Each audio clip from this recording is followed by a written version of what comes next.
AP cabinet సమావేశం ఇవాళ జరగనుంది. ఈ సమావేశంలో పలు కీలక నిర్ణయాలు తీసుకునే ఛాన్స్ ఉంది. నేటి భేటీలో ఎస్ఐపిబి ప్రతిపాదనలకు కేబినెట్ సమావేశంలో ఆమోదం తెలపనున్నారు.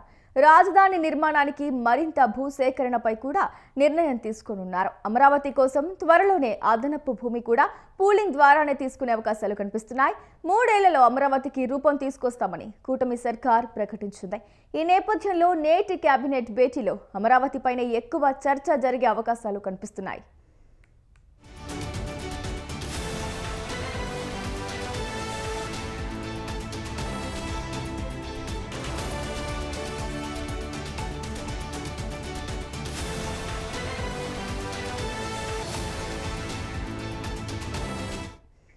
నేడు ఏపీ కేబినెట్ సమావేశం జరగబోతోంది. అయితే ఈ సమావేశంలో ఎలాంటి కీలక నిర్ణయాలు తీసుకోనున్నారు, ఎలాంటి అంశాలపై చర్చించనున్నారు అనే అంశానికి సంబంధించిన పూర్తి సమాచారాన్ని మా కరెస్పాండెంట్ సంతోష్ ఫోన్ ద్వారా అందిస్తారు.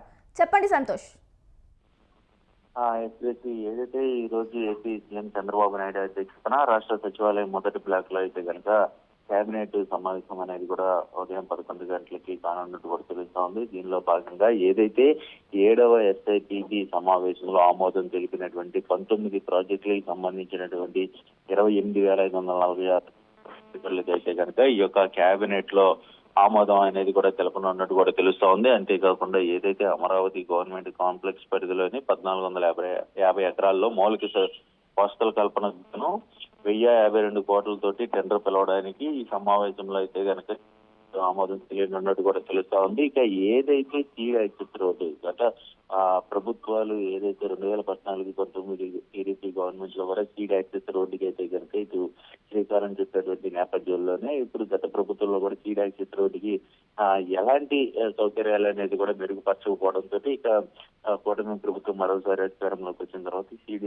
యాక్సెస్ రోడ్డు నేషనల్ హైవేకి అయితే కనుక అనుసంధానం చేసేందుకు కూడా టెండర్లు పిలిచేందుకు ఈ యొక్క కేబినెట్ అనేది కూడా ఆమోదం తెలియనున్నట్టు కూడా తెలుస్తా ఉంది. అంతేకాకుండా ఇటు అమరావతి 2వ దశలో 44,000 ఎకరాలు ల్యాండ్ పూలింగ్ ద్వారా సేకరించే అంశంలో కూడా ఈ యొక్క కేబినెట్ లో చర్చించే అవకాశాలు ఎక్కువగా కనబడతా ఉన్నాయి. అదేవిధంగా ఇటు రాష్ట్రంలో ఇన్వెస్ట్మెంట్ కి వచ్చేటువంటి పలు సంస్థలకు అయితే కనుక భూ కేటాయింపులకు తెలిపే ఆమోదం అనేది కూడా ఇటు కేబినెట్ తెలియనున్నట్టు కూడా తెలుస్తా ఉంది. ఇక దీనిలో భాగంగా ఏదైతే కేబినెట్ లో భాగంగా ఏరోస్పేస్ అండ్ డిఫెన్స్ పాలసీ కూడా చర్చించే అవకాశాలు ఎక్కువగా కనబడుతున్నట్టు కూడా తెలుస్తా ఉంది. ఇక కూటమి ప్రభుత్వం వచ్చి పాలన పూర్తయినటువంటి నేపథ్యంలోనే ఇప్పటికే ఈ యొక్క కార్యక్రమాన్ని విజయవంతం చేయడంతో పాటు ఇక రానున్న రోజుల్లో కూడా ఏ విధంగా మంత్రుల యొక్క పరిపాలన అదేవిధంగా రాష్ట్రంలో ఆ యొక్క జిల్లాల్లో కూడా ఏ విధంగా ముందుకెళ్ళాలి, పథకాలు, సంక్షేమం, అభివృద్ధి ఇవన్నీ కూడా ప్రజలకు వివరించే తదితర అంశాలపై కూడా చర్చించే అవకాశాలు ఎక్కువగా కనబడతాయి. ఇంకా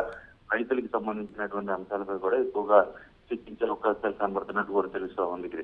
రైట్ సంతోష్, థ్యాంక్ యూ.